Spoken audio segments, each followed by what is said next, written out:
নমস্কার বন্ধুরা, মায়ের রন্ধন চ্যানেলে আপনাদের সকলকে স্বাগত জানাই। চলে এসেছি একটা সম্পূর্ণ নিরামিষ রেসিপি নিয়ে। আজ বানাবো আমরা আলু মরিচ। চলুন দেখে নেওয়া যায় আমি কিভাবে আলু মরিচ তৈরি করি। এর জন্য গ্যাস ওভেন অন করে তার মধ্যে কড়াই বসিয়ে দিয়েছি। কড়াইতে সাদা তেল দিয়েছি পরিমাণ মতো এবং তেলটাকে হাই ফ্লেমে প্রথমে আমরা গরম করে নেব। তারপরে মিডিয়াম ফ্লেমে আমরা ওর মধ্যে 8-10টা কারি পাতা, একটা শুকনো লঙ্কা আর সামান্য একটু কালো সর্ষে দিয়ে দেব। তারপরে একটু ওটা নাড়াচাড়া করে এর মধ্যে আমরা দিয়ে দিব হলো ছোট ছোট করে চৌকো করে কাটা আলুটা। আমি 4টে বড় সাইজের আলুকে ছোট ছোট টুকরো করে চৌকো করে কেটে নিয়েছি। কাটার পরে ভালো করে ধুয়ে জল ঝরিয়ে নিয়েছি। এবার আলুগুলো দিয়ে দিলাম। আলুটা এই তেলে খুব ভালো করে আমাদের ভেজে নিতে হবে। আপনারা এই আলু মরিচটা লুচি কিংবা পরোটার সাথে খেতে পারেন। আর যেহেতু এটা সম্পূর্ণ একটা নিরামিষ রেসিপি, উপোসের দিনও আপনারা এটা লুচি কিংবা পরোটার সাথে খেতে পারেন, ভালো লাগে।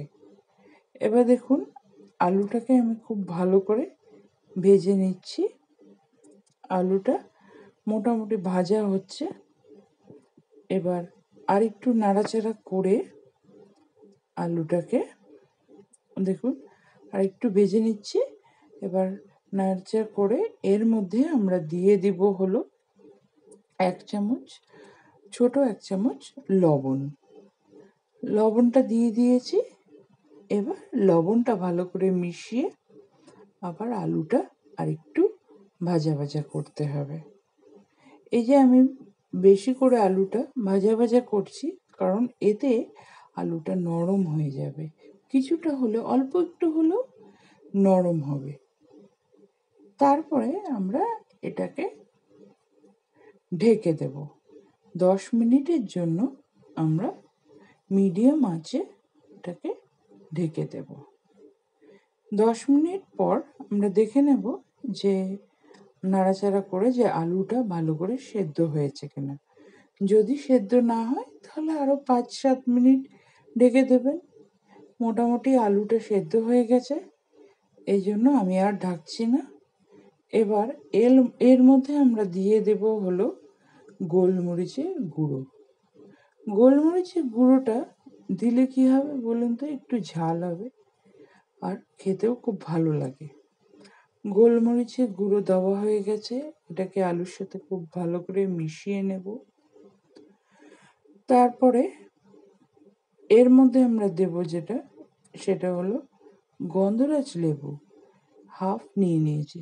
গন্ধরাজ লেবু রসটা আমরা এর মধ্যে একটু দিয়ে দেব, তাতে টকটকও হয়, আবার এর সাথে গন্ধরাজ লেবুর একটা সুন্দর গন্ধও আসে। তা আমরা লেবুর রসটা দিয়ে দিয়েছি। এবার এটা ভালো করে মিশিয়ে নেব। এই আলু মরিচ আপনারা যখন সর্দি কাশি জ্বর হয় না, মুখে স্বাদ থাকে না, সেই সময় খেলে খুব ভালো লাগে। আপনারা তখন খেতে পারেন, তাতে মুখের স্বাদ ফেরায়। এবার এর মধ্যে সামান্য একটু চিনিও দিয়ে দিলাম, কারণ কি লেবুর রস দিয়েছি তো, যেহেতু টক টক হবে এই জন্য একটু চিনি দিলে কি টক মিষ্টি ব্যাপারটা আসবে। তা আমাদের রান্নাটা মোটামুটি শেষের দিকে চলে এসেছে।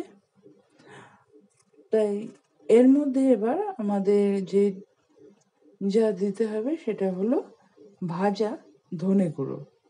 সামান্য একটু ভাজা ধনে গুঁড়ো দিয়ে দিয়েছি। এবার এটা ভালো করে মিশিয়ে নেব। আমাদের রান্নাটা মোটামুটি শেষের দিকে। এবার এর মধ্যে আমরা দিয়ে দেব হলো একটু সামান্য একটু ঘি। ঘিটা দিলে ভালো লাগে খেতে। এবার ঘি দেওয়ার পর গ্যাস ওভেনটা আমরা অফ করে দেব, আর আমরা এটা 5 মিনিটের জন্য ঢেকে দেব। আপনাদের 5 মিনিট এটা স্ট্যান্ডিং টাইম দিতে হবে। 5 মিনিট ঢেকে দেওয়ার পর তারপরে আপনারা একটা কোনো পাত্রে এটা ঢেলে নেবেন। এই আলু মরিচটা খেতে দুর্দান্ত হয়, এমনকি এটা যদি আপনারা শুধু শুধু খান খেতে খুব ভালো লাগে। তাহলে দেখলেন তো আমি কিভাবে আলু মরিচ তৈরি করি। আশা করছি আপনাদের এই রেসিপিটা ভালো লাগবে। যদি ভালো লাগে তাহলে রেসিপিটা লাইক করে দেবেন আর শেয়ার করে দেবেন, আর আমার চ্যানেল মায়ের রন্ধনকে সাবস্ক্রাইব করে দেবেন। ধন্যবাদ।